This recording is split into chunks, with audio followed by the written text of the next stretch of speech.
की शुरुआत मध्य प्रदेश के चंबल जिले के एक छोटे से गांव से होती है। फिल्म की शुरुआत एक छोटे से घर से होती है। एक पिता, उसकी बेटी, उसके दो बड़े बेटे, उसकी बूढ़ी माँ आदि के पूछने पर मनोज कुमार के पिता के दोस्त बताते हैं कि उन्होंने गांव के विधायक द्वारा दिए गए कागज पर हस्ताक्षर नहीं किए थे, जो कि गलत काम था, और उन्होंने चेयरमैन को चप्पल से थप्पड़ भी मारा था। इस निलंबन पत्र को दीवार पर चिपकाने के बाद सहकर्मी अपने घर से चला गया। अगला दृश्य 12वीं बोर्ड परीक्षा की कक्षा में खुलता है, जहां सभी छात्र परीक्षा देने के लिए एकत्रित होते हैं, क्योंकि वे कई बार असफल होते हैं। बीच क्लास में एक ईमानदार डीएसपी आया और वहां क्या हो रहा था, वह प्रिंसिपल के ऑफिस में चला गया, जहां प्रिंसिपल उसे रिश्वत दे रहा है। डीएसपी ने स्कूल के प्रिंसिपल को रिश्वत की रकम के साथ गिरफ्तार कर लिया और उसकी तस्वीर भी ले ली। आगे हमें पता चला कि मनोज कुमार और उनके भाई फिर फेल हो गए हैं। उनके पिता भ्रष्टाचार के खिलाफ लड़ने जा रहे हैं। वह गर्मजोशी भरे मन और अपने परिवार के सभी सदस्यों को आंसुओं के साथ विदा करते हुए घर से निकले। मनोज कुमार और उनके भाई ने एक जुगाड़ बनाया है ताकि उन्हें अपना घर चलाने के लिए थोड़े से पैसे मिल सके। वे फिर मुश्किल में पड़ गए जब विधायक जी के गुंडों ने जुगाड़ से एक परिवहन वाहन को रोका और एक भ्रष्ट पुलिस अधिकारी ने दोनों को गिरफ्तार कर लिया। भ्रष्ट पुलिसकर्मी और मनोज कुमार के बीच लंबी बातचीत के दौरान मनोज कुमार को छोड़ दिया गया ताकि वह पुलिस अधिकारी को मारने के लिए अपनी बंदूक ले सके, लेकिन उसने अपने मन से काम किया। वह ईमानदार डीएसपी क्वार्टर में गया और उसे सारा माजरा समझाया। चूंकि मनोज एक परिपक्व व्यक्ति की तरह उससे बात कर रहा था, इसलिए डीएसपी उसके साथ पुलिस स्टेशन जाने पर सहमत हो गया। वहां पहुंचकर वह भ्रष्ट पुलिस अधिकारी को मनोज कुमार के भाई को रिहा करने का आदेश देता है। जब वे अपने घर जा रहे थे तो उन्हें डीएसपी ने लिफ्ट दी। वहां उन्हें पता चला कि मनोज कुमार उस स्कूल के छात्रों में से एक थे जहां उन्होंने नकल करना बंद कर दिया। उन्होंने मनोज कुमार को सिखाया कि नकल करना गलत है, आपको कड़ी मेहनत करनी होगी, और ले गए। अब धोखा न देने का वादा करो। मनोज कुमार डीएसपी की शक्ति से प्रभावित थे क्योंकि वह भी एक शक्तिशाली पुलिस अधिकारी बनना चाहते थे, इसलिए वह बीए में स्नातक की पढ़ाई पूरी करने के लिए गांव से बाहर चले गए। अपनी डिग्री पूरी करने के बाद वह घर गए और अपनी मां से कहा कि वह पीसीएस की ट्रेनिंग करना चाहते हैं। उनकी दादी ने उन्हें अपनी जीवन भर की पेंशन राशि दे दी और कहा कि वह किसी को यह न बताएं कि उन्होंने उन्हें क्या दिया है। उसने अपने गांव से अलवर के लिए बस पकड़ी। अलवर बस स्टैंड पर पहुंचने के बाद कंडक्टर ने उसे जगाया। वह यह जानकर हैरान रह गया कि उसका बैग और उसकी सभी जरूरी चीजें चोरी हो गई हैं। उसने कंडक्टर से पूछताछ की तो पता चला कि उसके पास बैठी महिला 30 मिनट पहले ही बैग ले गई है। अब सब कुछ मनोज के दिमाग में चल रहा था क्योंकि उसने अपनी दादी द्वारा दिए गए पैसे खो दिए थे। उसके पास पीजी के लिए भुगतान करने के लिए कोई किराया नहीं था। उसके पास कोचिंग के लिए पैसे नहीं थे। उन्हें पता चला कि पीसीएस परीक्षा 2 साल के लिए रद्द कर दी गई है। वह एक रेस्तरां के बाहर कई दिनों तक भूखा रहा, लेकिन एक दिन उसकी भूख बेकाबू हो गई और वह रेस्तरां में गया और कुछ खाने के लिए कहा। रेस्तरां के मालिक ने उसे खाना दिया। उसने रेस्तरां के मालिक से कोई काम बताने को कहा ताकि वह पैसे दे सके। उन्होंने उसे खाना दिया, लेकिन रेस्टोरेंट मालिक के बार बार कहने पर उसने मना कर दिया। फिर आवाज आई, भाई मैं दे दूंगा। आवाज प्रीतम पांडे की थी, जो पीसीएस का अभ्यर्थी भी था। लेकिन अब प्रीतम पांडे आईपीएस या आईएएस अधिकारी बनने के लिए यूपीएससी की तैयारी के लिए दिल्ली मुखर्जी नगर जा रहे हैं। मनोज भी चाहते थे कि प्रीतम उन्हें दिल्ली ले जाएं। प्रीतम ने मनोज को हाँ कह दी और वे दोनों दिल्ली आ गए। अगले दिन वे गौरी भैया के पास गए, जो भी यूपीएससी के अभ्यर्थी थे और अंतिम साक्षात्कार तक गए थे, लेकिन उनके भाग्य ने कुछ और ही तय कर लिया था। अपने सभी प्रयास हारने के बाद उन्होंने यूपीएससी के अन्य अभ्यर्थियों को प्रेरणा देना शुरू कर दिया और उन्हें जीवन में फिर से शुरू करने के लिए प्रेरित किया। गौरी भैया को अंतिम प्रयास में असफल होते देख प्रीतम ने एक अंग्रेजी कोचिंग सेंटर का रुख किया और मनोज अभी भी गौरी भैया के साथ है। यूपीएससी के प्रीलिम्स में मनोज फेल हो गए, लेकिन प्रीतम यूपीएससी के प्रीलिम्स में सफल हो गए, लेकिन बाद में यूपीएससी के मेंस में फेल हो गए।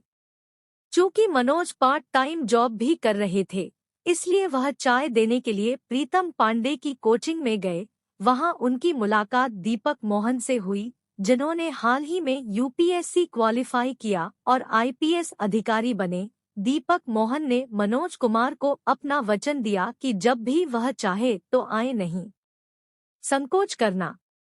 विभिन्न कोचिंग सेंटर ढूंढने के बाद आखिरकार मनोज कुमार अंशकालिक नौकरी के लिए एक लाइब्रेरी से जुड़ गए और एक कोचिंग सेंटर से जुड़ गए।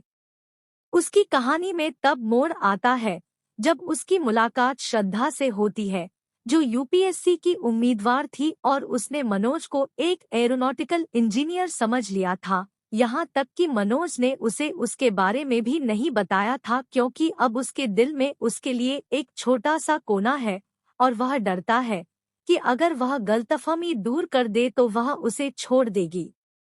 उन्होंने एक साथ समय बिताना शुरू कर दिया, उन्होंने एक साथ पढ़ाई शुरू कर दी। उनके जीवन में एक और मोड़ तब आया जब एक दिन कक्षा में एरोनॉटिकल इंजीनियरिंग का विषय पढ़ाया जा रहा था और श्रद्धा ने हाथ उठाया कि मनोज एक एरोनॉटिकल इंजीनियर है और इस सवाल का जवाब देने में झिझक रहे हैं। उस समय श्रद्धा को पता चला कि मनोज कोई एरोनॉटिकल इंजीनियर नहीं है, वह सिर्फ बीए पास है। वह मनोज कुमार को बिना कुछ बताए यूपीएससी के प्रीलिम्स के लिए उनके घर मसूरी चली गई। तीसरे प्रयास में मनोज फिर असफल हो गए। अपने तीसरे प्रयास में असफल होने और श्रद्धा द्वारा छोड़े जाने के बाद वह श्रद्धा से मिलने उसके घर मसूरी गए। वहां उन्हें पता चला कि वह अपनी मौसी के घर एक शादी में शामिल होने गई है, लेकिन श्रद्धा के घर के नौकर ने उनकी मदद की। घर जाकर श्रद्धा से मोबाइल फोन पर बात की। श्रद्धा ने मनोज से पूछा कि वह अपनी महत्वाकांक्षा पर ध्यान न देकर उनके घर क्यों आए, जिसे उन्हें फिर से शुरू करना है। इस समय मनोज भी अपने गांव गया, जहां उसे पता चला कि उसकी दादी अब नहीं रही, और जब उसने अपनी मां से पूछा कि उसने उसे क्यों नहीं बताया तो उसे पता चला कि उसकी दादी उसे तनाव में नहीं देखना चाहती थी। मनोज दिल्ली वापस आ गया। उसकी लाइब्रेरियन के साथ थोड़ी झड़प हुई और लाइब्रेरी छोड़कर वह एक आटा चक्की में काम करने चला गया। वहां वह 12 से 14 घंटे काम करता था और रात में वह एक ही लैंप के नीचे पढ़ाई करता था। एक दिन गौरी भैया मनोज के पिता के साथ मनोज की आटा चक्की पर आए। वह अपने पिता को देखकर अभिभूत हो गए। दोनों पिता और पुत्र ने एक निर्णय लिया। उन्होंने चौथे प्रयास की प्रारंभिक परीक्षा उत्तीर्ण कर ली। फिर एक दिन उनकी मुलाकात अपनी कक्षा में श्रद्धा से हुई। फिर वह भारत के पर्यटन पर एक निबंध लिखते समय अपने मुख्य प्रयास में असफल रहे, जिसे उन्होंने भारत में आतंकवाद के रूप में गलत समझा। वह दीपक मोहन के पास गए, जो अब आईपीएस अधिकारी है, और उन्होंने अपना समय मनोज कुमार को दिया। उन्होंने मनोज कुमार को एक निबंध लिखने के लिए दिया और विषय था मनोज कुमार शर्मा। वह 8 मिनट 20 सेकंड में 80 से 90 शब्द नहीं लिख पाए। दीपक मोहन ने मनोज कुमार से कहा कि यूपीएससी उनके लिए नहीं है। निराश होकर मनोज कुमार श्रद्धा के साथ बैठकर गौरी भैया की चाय की दुकान पर आए। उनके पास शराब के नशे में धुत प्रीतम पांडे आए, जो इस बार भी अपने प्रीलिम्स में फेल हो गए थे और उन दोनों को एक साथ देखकर टूट गए थे। उन्होंने मनोज कुमार को सलाह दी कि यह लड़की श्रद्धा उनकी जिंदगी बर्बाद कर देगी। अगर वह सफल नहीं हुए तो वह उसकी तरफ नहीं देखेंगे। शर्म की बात है कि श्रद्धा वहां से चली गई जहां मनोज उसके पीछे चल रहा था। उसने खुश होकर कहा कि वह उस पर न जाए। जिस पर श्रद्धा ने अपने दिल की आवाज खोली। उसने मनोज को प्रपोज किया और उससे पूरी दुनिया को अस्त-व्यस्त करने के लिए कहा।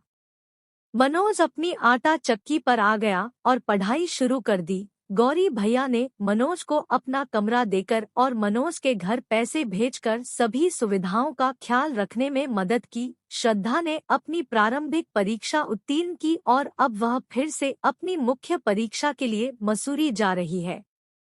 कुछ समय बाद मनोज को श्रद्धा से पता चला कि उसने इंटरव्यू पास कर लिया है और अब डिप्टी कलेक्टर है। श्रद्धा की सफलता से मनोज अभिभूत थे और अब उनका हौसला दोगुना बढ़ गया है। अपने आखिरी प्रयास में मनोज ने प्रीलिम्स के साथ साथ मेंस भी पास कर लिया। प्रीतम पांडे अपने आखिरी प्रयास में विफल रहे और मनोज की सफलता पर नाराज थे। श्रद्धा दिल्ली आना चाहती है, लेकिन उसके पिता ने उसे रोक दिया क्योंकि उसके पिता को किसी अज्ञात व्यक्ति से पता चला कि उसकी बेटी ने मनोज कुमार के साथ बिस्तर साझा किया है। पूरी चाल जानने के बाद मनोज कुमार ने प्रीतम पांडे को फोन किया।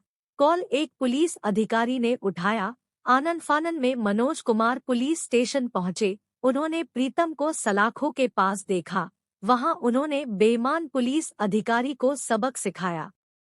स्टेशन से निकलने के बाद मनोज ने प्रीतम का मोबाइल चेक किया। मनोज सही था कि प्रीतम ने ही श्रद्धा के घर फोन किया था। उसने अपनी बातों से प्रीतम को परेशान कर दिया। श्रद्धा के माता-पिता उसकी दिल्ली जाने की इच्छा पर सहमत हो गए। वह दिल्ली आई और मनोज के साथ साक्षात्कार के लिए गई। उसने उसे एक पत्र दिया जिसे मनोज को अकेले में पढ़ना होगा। मनोज ने साक्षात्कार कक्ष में प्रवेश किया। उसके 12 डिब्बे ने सभी साक्षात्कारकर्ताओं पर बहुत प्रभाव डाला। उन्होंने मनोज को 2 मिनट बाहर इंतजार करने के लिए कहा। उन्होंने पत्र पढ़ा जिसमें श्रद्धा उनसे शादी करने के लिए कह रही थी, या तो वह आईपीएस बने या नहीं। उन्हें फिर से अंदर बुलाया गया। कुछ सवाल पूछे गए और उन्हें जाने के लिए कहा गया। रिजल्ट वाले दिन उन्हें पता नहीं था कि उनका नाम लिस्ट में आएगा या नहीं, लेकिन उन्होंने ऐसा किया। उनका नाम लिस्ट में आ गया। गौरी भैया अभिभूत थे। प्रीतम पांडे रिपोर्टर बने। उनका पूरा परिवार खुश है। अंत में हम देखते हैं कि आईपीएस मनोज कुमार शर्मा एक पुलिस स्टेशन का दौरा करते हैं और वहां उनकी मुलाकात ईमानदार डीएसपी से होती है। मनोज ने उन्हें अपना पहला निराई का निमंत्रण दिया। डीएसपी पहचान तो गए कि ये कौन है, लेकिन जब पहचाना तो गले लगा लिया। मनोज की बारात जुगाड़ ट्रांसपोर्ट में मसूरी जा रही है। विधायक जी, चेयरमैन और उनके गुंडे बैठे